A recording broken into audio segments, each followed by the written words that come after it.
강아지를 사랑하는 모임 반려동물과 함께하는 삶의 이야기 강사모가 함께합니다.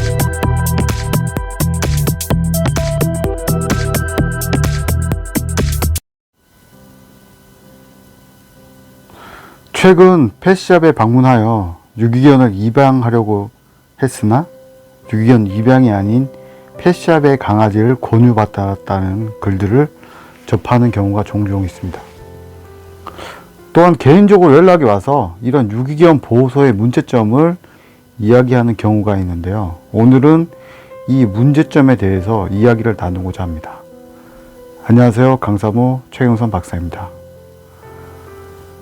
우리 강아지를 키우고 싶어 하는 분들 꽤 많죠. 아이들의 정서 문제라든지 또 TV 매체를 통해서 나오는 이 강아지들의 모습만 보고 강아지를 쉽게 입양하려는 분들이 많은데, 강아지를 키운다는 것은 생명을 다루는 것들이기 때문에 그런 부분들을 잘 하기 위해서는 기본적인 지식이나 기본적인 소양, 또 기본적인 준비, 계획, 환경 이런 것들이 다 갖춰져야 되는데 너무 쉽게 생각해서 강아지 입양을 결정하는 경우가 많습니다.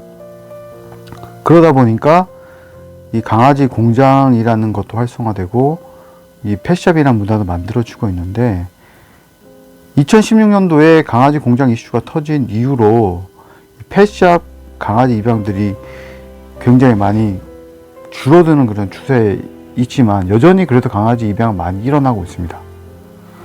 근데 최근에는 이제 펫샵 내에 유기견 보호소라는 그런 공간을 만들어 가지고 강아지를 입양한다고 해서 방문하게 되면 이제 펫샵의 강아지를 입양시키려고 하는 그런 약간 상술이 섞인 패턴으로 약간 변질되고 있는데요. 그러면 오늘은 3가지 정도 관점으로 해서 이 펫샵에서 운영하는 유기견 보호소 과연 어떤 공간인지 한번 이야기 나눠보도록 하겠습니다. 첫 번째로, 펫샵이 운영하는 유기견은 고객에게 보내졌다가 입양이 실패한 강아지인 경우가 대부분입니다. 강아지를 보호자에게 입양시켜 보냈지만 입양을 하여 보니 키울 수 없게 돼서 파양하는 경우의 강아지가 대부분 펫샵이 말하는 유기견 보호소에서 길러지고 있는 겁니다. 이런 경우는 어떤 문제점이 있을까요? 당연히 강아지 교육이나 환경적인 스트레스로 인해서 강아지의 사회성이 제대로 형성되지 않고 문제 행동으로 발전할 가능성이 좀 매우 높습니다. 또한 이런 강아지들은 펫샵에서 분양하는 강아지가 죽거나 입양 후 교환을 원하는 사람에게 재입양되는 경우가 좀 많이 발생하는데, 아무튼 이런 형태로 첫 번째가 좀 진행되고 있고요. 두 번째는 펫샵이 유기견 보호소를 운영하는 경우에는 강아지 입양을 위해 마치 미끼용 그런 상품처럼 이용해야 되는 경우가 있습니다. 아까 처음에 언급했던 것처럼 최근 강아지 입양을 위해서 유기견 보호소를 다녀왔는데 반려인들이 이야기하는 것은 그들이 펫샵 안에 유기견 보호소가 있다고 해서 갔지만 펫샵에서 유기견이 아닌 강아지를 입양하라는 권유를 받았다.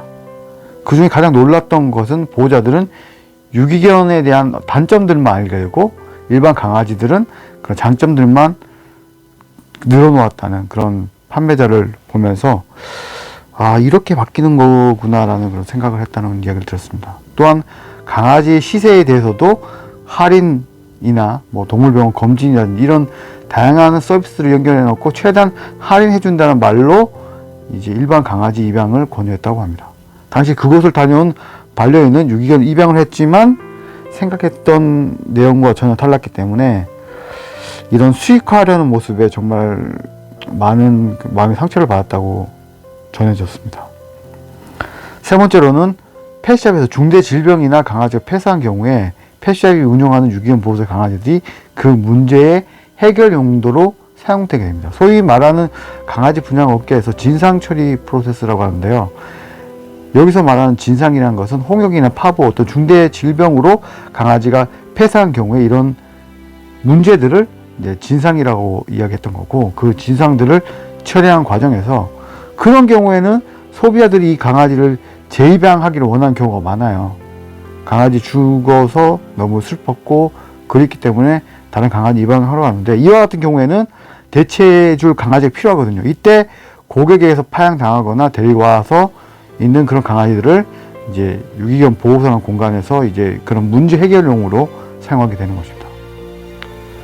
자, 전체적으로 한번 정리를 해보면, 자, 고객에게 보내졌다가 입양대에 실패한 강아지가 대부분이었고, 그리고 펫샵에서 유기견 보호소는 강아지 입양의 어떤 미끼로 사용되는 거. 세 번째는 중대 질병이나 강아지가 폐사한 경우에 이거에 대한 문제 해결 용도로 사용되는 부분. 자, 그러면 왜 이런 문제들이 생기고 있을까요? 대한민국의 유기견 보호소와 펫샵에 대한 기준에 어떤 정의가 없습니다. 다만 유기견이라고 하면 마냥 불쌍하고 위로해주면 해줘야 되고 좋은 일을 여겨지는 게 1차원적인 어떤 보호자들의 사고이기 때문에 그런 사고 속에서 속고 속이는 일들은 반복되고 있는 것입니다. 유기견 보호소라고 하면 사람들이 방문하게 되고 방문하게 되면 다른 강아지를 팔아서 이런 수익화하려고 한다는 상술이 많이 작용하고 있는 거고요. 이러한 방식이 점점 강아지 공장 이후에 활성화되고 있는 형태로 가고 있습니다. 유기견에 대해서 제대로 고민하고 공익적인 활동 한 번도 제대로 안 해본 그런 공간이 유기견 보호소라고 말한다는 게 왠지 좀 씁쓸합니다. 수익화를 위해서 이렇게 활용되는 모습을 보면 너무나 정말 씁쓸하다는 생각이 드네요. 언제쯤 대한민국에도 올바른 반려견에 대한 가치와 생각을 전하는 펫샵이 생길 수 있을까요? 저는 아무리 생각해도 펫샵이 유기견 보호소를 말하는 것 자체가 너무 잘못된 것이라고 생각합니다. 그것은 정말 올바르지 못한 것 같고요. 미끼 상품으로 활용되는 결과를 낳고 있다고 냉정히 말하고 싶습니다. 오늘은 펫샵이 운영하는 유기견 보호소의 문제점에 대해서 좀 생각해 봤고 여러분들과 함께 나누고 싶어서 이 글을 썼고 여러분들에게 이 글을 전달합니다. 강아지를 키우시려고 하시는 분들이 이 방송을 듣는다면 여러분들이 정말 올바르게 판단할 수 있도록 정말 믿을 수 있는 브리더를 만난다든지 올바른 철학과 생각을 가지고 있는 분들을 만나서 그들에게 강아지를 입양하시는 여러분들을 되셨으면 합니다. 저는 지금까지 강사모 최영선이었습니다. 감사합니다.